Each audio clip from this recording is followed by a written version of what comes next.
Ya, saya memang harus mengatakan demikian karena faktanya kami telah menunggu dan menunggu selama lebih dari 57 tahun 6 bulan alias 50 tahun setengah akan datangnya sikap peri kemanusiaan dan keadilan sesuai dengan Pancasila yang dimana termaktub sila kemanusiaan yang adil dan beradab dari lembaga MPR kepada Bung Karno. Sebagaimana yang sudah disampaikan dalam pidato Ketua MPR dan surat resmi pimpinan MPR yang telah dibacakan oleh pelaksana tugas Sekretaris Jenderal MPR Ibu Siti Fauziah beberapa menit yang lalu bahwa pada tanggal 12 Maret 1967 lalu melalui TAP MPRS nomor 33 garing MPRS 1967, Presiden Soekarno telah diberhentikan dari jabatan Presiden Republik Indonesia alias didongkel secara tidak sah. Dan bagi kami keluarga besar Bung Karno dan bagi rakyat Indonesia yang mencintai Bung Karno, perihal Bung Karno harus berhenti dari jabatan Presiden Republik Indonesia adalah perkara biasa. Karena memang kekuasaan seorang Presiden Indonesia harus ada batasnya. Tidak peduli siapapun dia, Presiden Indonesia itu memang harus ada batasnya.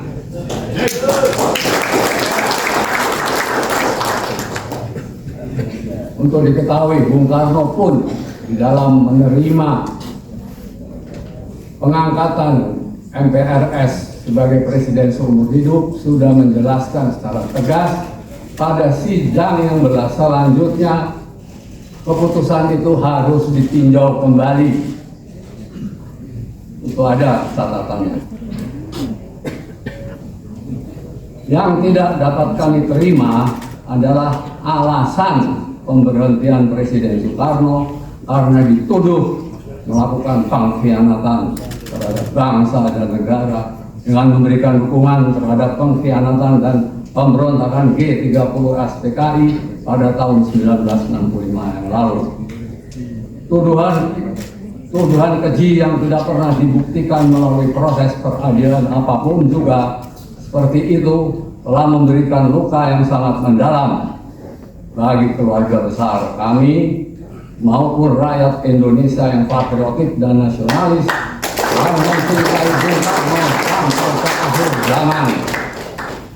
Bagi kami sekeluarga, utamanya putra-putri Bung Karno, yang mengetahui secara pasti bagaimana perjuangan dan pengorbanan ayah kami kepada rakyat, bangsa, dan negaranya, tuduhan tersebut sangatlah tidak masuk akal dan tidak masuk nalar. Dalam perkembangan sejarahnya, akhirnya kita ketahui bahwa banyak fakta-fakta sejarah yang dapat dipertanggungjawabkan secara ilmiah bahwa tuduhan Bung Karno telah melakukan pengkhianatan dengan mendukung pemberontakan G30 SPKI telah terbantahkan. Sekali lagi, telah terbantahkan. Kami sekeluarga dan rakyat Indonesia yang patriotik, nasionalis, yang mencintai Bung Karno, inginkan saat ini adalah rehabilitasi nama baik Bung Karno atas tuduhan sebagai seorang pengkhianat bangsa. Keinginan tersebut bukan hanya bagi nama baik Bung Karno di mata anak-anak, cucu-cucu, dan cicit-cicitnya, tetapi lebih penting dari itu semua adalah bagi kepentingan pembangunan mental dan karakter bangsa, khususnya bagi generasi penerus bangsa ini. Bagaimana mereka bisa mengambil suri tauladan dari para pejuang dan pemimpin bangsanya yang terdahulu jika mereka harus diajarkan bahwa proklamator kemerdekaan bangsa mereka sendiri adalah seorang pengkhianat? Bagaimana logikanya? Atas dasar pertimbangan tersebut dan demi persatuan serta kesatuan bangsa dan demi masa depan generasi muda yang akan melanjutkan estafet kepemimpinan bangsa, kami sekeluarga telah bersepakat untuk catat memaafkan semua yang terjadi di masa lalu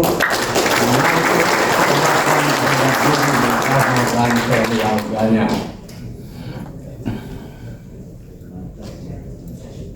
Akan tetapi kami tidak ingin apa yang dialami oleh Bung Karno tersebut tidak boleh lagi terjadi pada siapapun juga. Setiap warga negara, termasuk terhadap seorang pemimpin bangsa sekalipun, harus diperlakukan sama di mata hukum.